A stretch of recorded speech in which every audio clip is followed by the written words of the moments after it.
Ini juga yang menjadi sisi positif dan keistimewaan akidah kita, karena dia bersumber dari sumber yang satu, ya. Orang kalau kembali kepada sumber yang satu tersebut, maka dia akan terjaga dari perpecahan. Dia akan terjaga dari perpecahan khususnya dalam masalah akidah ini. Nah, tadi menarik yang disampaikan oleh Mas Dery terkait keyakinan kita kepada Rasul-Rasul Allah Subhanahu wa taala. Nah, di sini juga saya ingin nyampaikan nih kepada kita semua, kepada teman-teman, agar kita semakin yakin akan agama kita. Salah satu keistimewaan akidah kita, terutama dalam keimanan kepada Rasul-Rasul Allah Subhanahu wa taala, di dalam Al-Qur'an disebutkan, la nufarriqu baina ahadim mir rusuli. Kita orang Islam ini, umat Muhammad SAW, tidak membeda-bedakan antara satu rasul dengan rasul yang lain. Artinya, kita tidak sebagaimana mereka Ahlul Kitab misalkan. Mereka kan Al-Yahud, mereka hanya percaya kepada Nabi Musa misalkan, tapi kufur kepada Nabi Isa, apalagi kepada Nabi Muhammad SAW. Ahlul Kitab dari kalangan Nasara juga demikian, mereka hanya percaya kepada Nabi Isa, mereka nggak mau percaya kepada Nabi Musa, apalagi kepada Nabi Muhammad SAW. Nah, keistimewaan akidah kita itu percaya kepada mereka semua.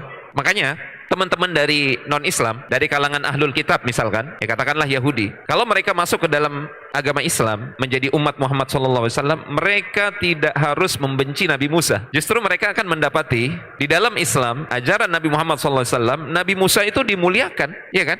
Nabi Musa dimuliakan. Demikian pula dengan Nabi Isa alaihissalam. Teman-teman non-muslim dari kalangan Nasrani misalkan, kalau seandainya mereka memeluk akidah Islamiyah, menjadi umat Muhammad SAW, mereka tidak harus membenci Nabi Isa. Mereka tidak harus meninggalkan Nabi Isa alaihissalam, ya, mereka sebut sebagai Yesus. Justru kalau mereka beriman kepada syariat Nabi Muhammad SAW, memeluk akidah beliau, justru mereka akan mengetahui kemuliaan yang sebenarnya dari Nabi Isa dan Nabi Musa alaihissalam. Mereka tetap bisa mencintai, memuliakan Nabi Musa atau Nabi Isa alaihissalam, plus mereka mendapatkan kemuliaan menjadi umat Muhammad sallallahu alaihi wasallam. Ya, ini salah satu keindahan akidah kita kalau berbicara terkait al-imanu bir rusul, keimanan kepada rasul-rasul Allah Subhanahu wa taala. Kita ini umat Islam memuliakan semua nabi. Bahkan kafir kepada satu nabi itu sama saja dengan kafir kepada nabi-nabi yang lain. Berbeda dengan agama yang lain yang misalkan mereka hanya mempercayai nabi mereka saja.